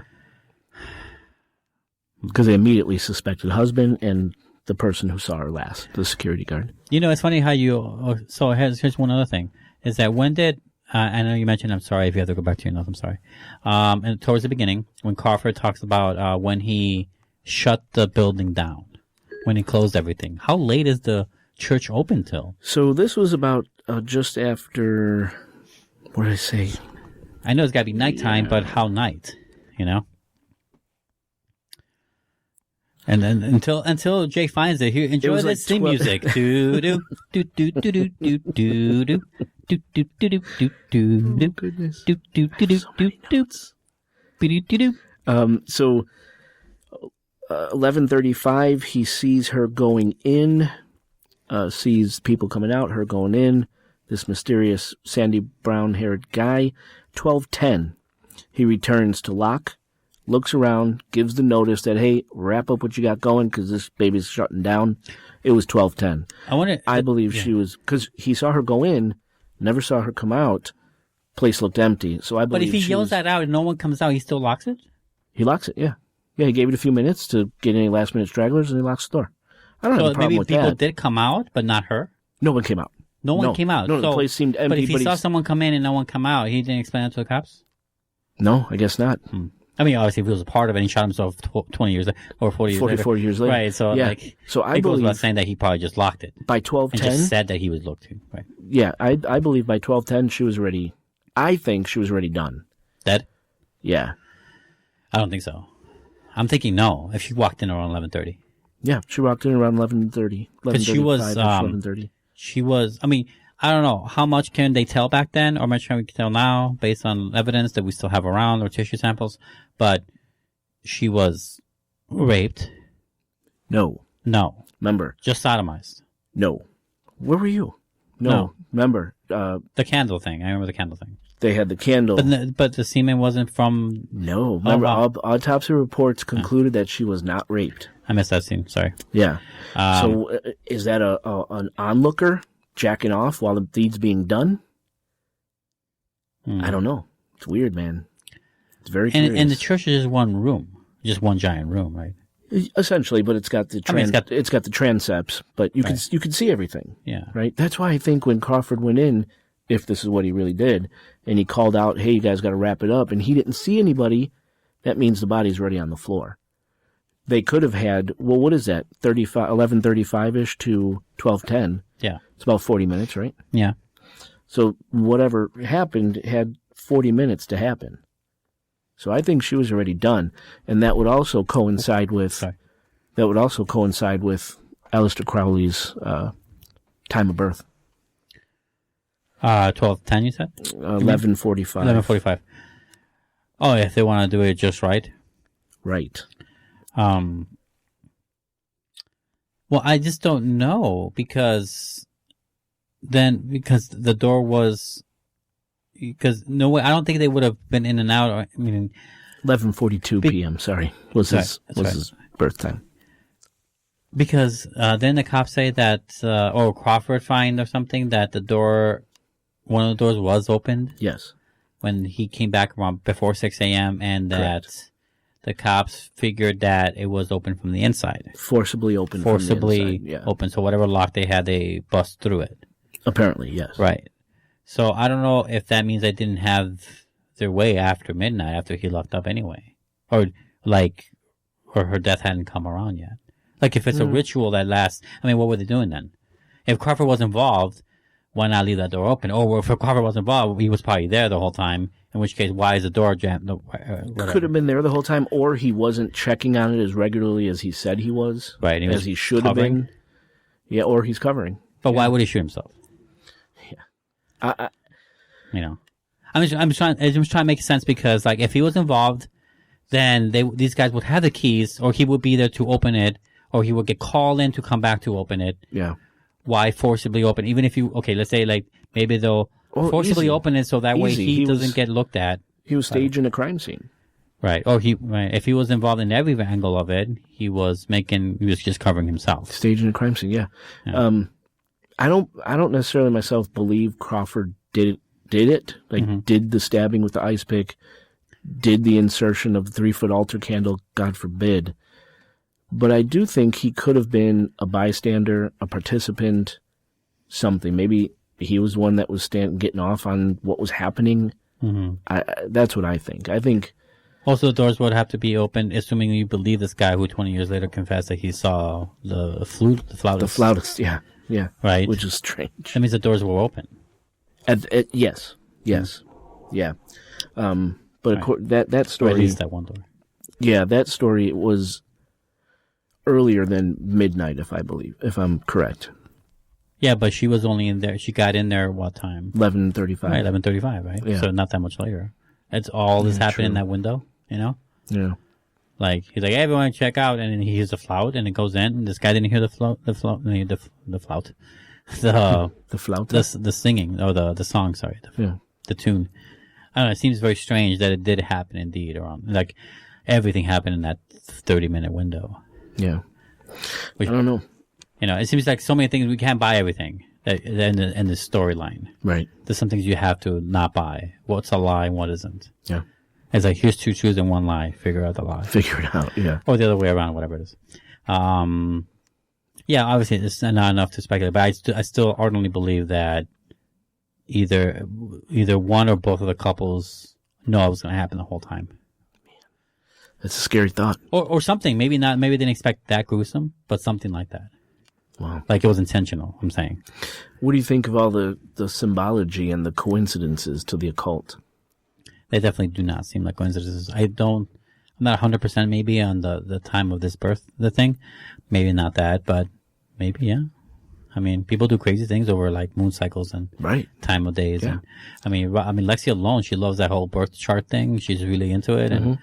And the more accurate you are, the more excited she is about it. So like, it means something to her. Not enough to murder you, mind you, but like enough. I hope not. You know, but like others, I can see. Right. And these people were in deep, man. They were in deep to this shit. And then add LSD on top of it and everything else. Fuck, who knows what they're capable of? Well, you know, if they're on that kind of stuff, usually you're not as accurate. You can't probably hide from your crimes. I don't know. It depends. You make mistakes. I don't know. You know, depends how resistant you are to if you give your victim that, for sure, done. they're probably easier to control. Maybe not. I don't know. I've never handled a person on LSD. Yeah. I never had to. Yeah, me neither. So, Never done it. oh no, I've done it. I just never handled it. Oh, I gotcha. Like, I never had to, like, drive someone on LSD. I never had to, like, I don't know, walk someone. I don't know, you know what I mean? No. Like, or whatever, if assuming that's what it did to this poor girl. Again, assuming she wasn't a part of it. I don't know. It's very strange. Yeah. Good. I'm glad it triggered some curiosity in you. Yeah, it's fascinating what was not popular, but what was important for a while, and it's gone. Meaning? In the mindset of most people. Obviously, you know the story. We're bringing it here Yeah. on the show, and I'm sure other people do know it. Oh, yeah. And if you're old enough, you probably remember this news cycle. You know the news, right, back then. But overall, it's gone, right? No one talks about it. It's not active. No one talks about the way other events in the 70s happened, or the way no one talks about, you know, like that one. I always go back to that Netflix show about the cult that lived in Oregon that started a town all by itself and had enough money to buy itself a town and be a town of cults. And all this stuff. And like, I know it was completely true, happened in the 70s or 60s, I forget. And it was 100% true. And they did all this shit. They were on national news. The FBI were about all this shit. And I never heard of it. When I saw a document, never heard of it. Wow. I'm like, all this shit happened and I didn't know. I think I've seen a Netflix thing about that. I forgot the name of it.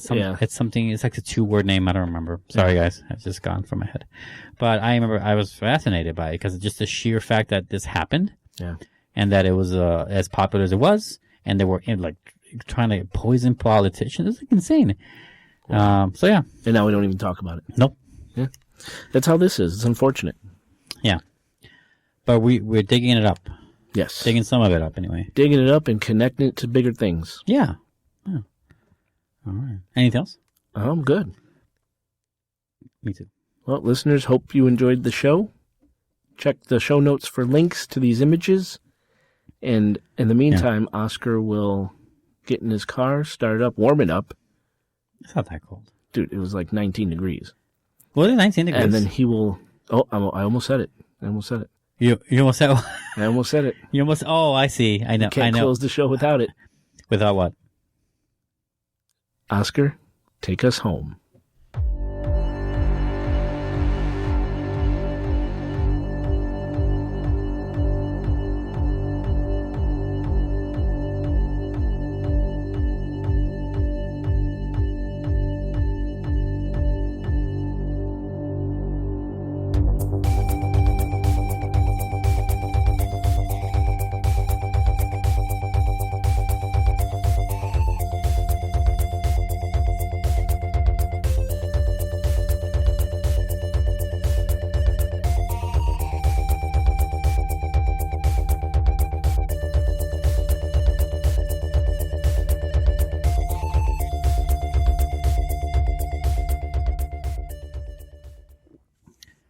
I can hear it go down your esophagus. I hear your internals. Yes. We got to finish this bottle. Oh, we do? It varies completely. Are you going to tell me what it is? Maybe. What are you, shooting porn? What are you doing? I fucking wish. That's all night, by the way. No, it's not true. It's some day shots. No, it's this, remember Greg? Greg's fiance. She, works. Fiance. She's a manager for I don't have a place, but it's a company that deals with escorting rich people. Okay. Specifically when they're traveling. And it involves, for example, being there when they arrive at the airport to take them to the gate, to take them to the airplane. And vice versa. When they land, we're there to escort them from the gate to their car. As like security or? No, I am not security. I am there to escort them, to walk them over and minimize any and all things that they may have to deal with, like have the boarding pass ready and all that shit. These rich pieces of shit. That's a real job. Are you serious? That pays $4 more than my Starbucks job. Are you kidding me? Mm-hmm. Yep. So to start. Really? And it's very part-time right now. That's all she can offer. I was willing to just I want to say fuck to the store. Can I just come over? And like, no, we only have part-time. I'm like, okay, fine. I'm not quitting yet until I work this. And so we're trying to figure out which days I can come into shadow. And it's been a little while since I've been, this is a couple weeks ago. We had the interview or I talked to her.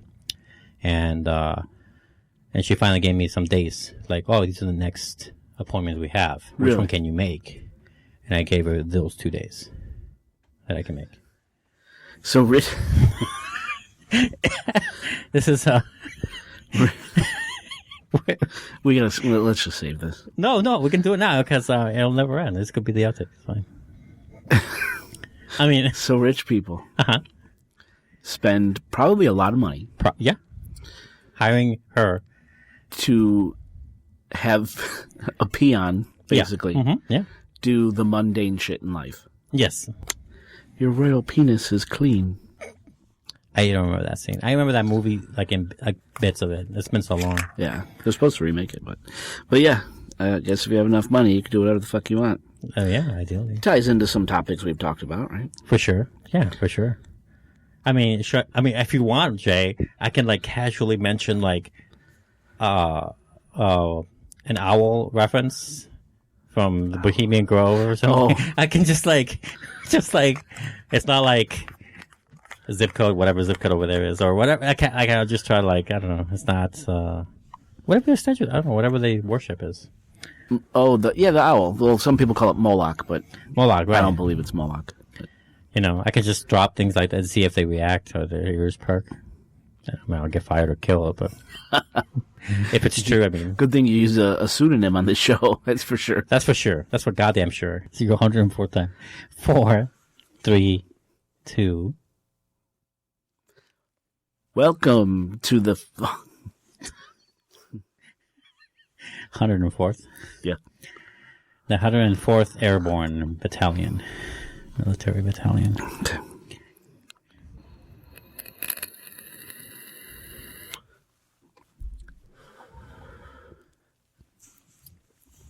Wow. What? Did you hear that? Yeah. That's me rubbing my shorts. Yeah.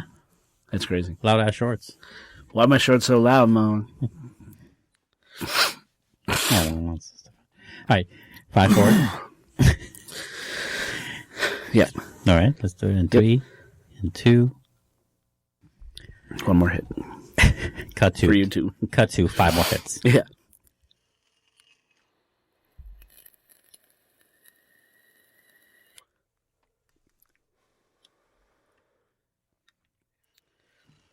This friend shows. Oh yeah, go.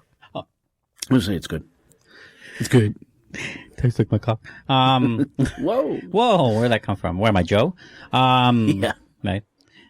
So since Disney, so Lexi got Disney Plus. First, I thought Rolf was gonna get it because Rolf and I have his deal. Whoever gets the first, Christmas service, we share it. Yeah. Of course. He shares 2 of mine. I share like 3 of his, though. He gets more. Yeah. But also, like, he has a lot more people needing his services rather than me. I just, he leeches off me. That's it. Yeah. Because I'm like, you and him have my Shudder, for example. Oh, okay. I need to get. Again? I do. Jay. Because I tried. It Fix didn't your work. shit. No. So I haven't seen Creepshow either, by the way. But I want to see I'm trying, man. We could do a Creepshow if you want. We'll see. That was the best. Thank you for that mental snapshot. Yeah. All right. Cool. Anyway. Yeah, I want to see that one. I was going, I don't know shit yet. You don't know nothing. Yeah. Don't talk to me. Don't talk to me. Carry my bags. Get back to work. Carry my bags. No, it's too soon. Get my boarding pass. All right. Too soon, you said. It is too soon.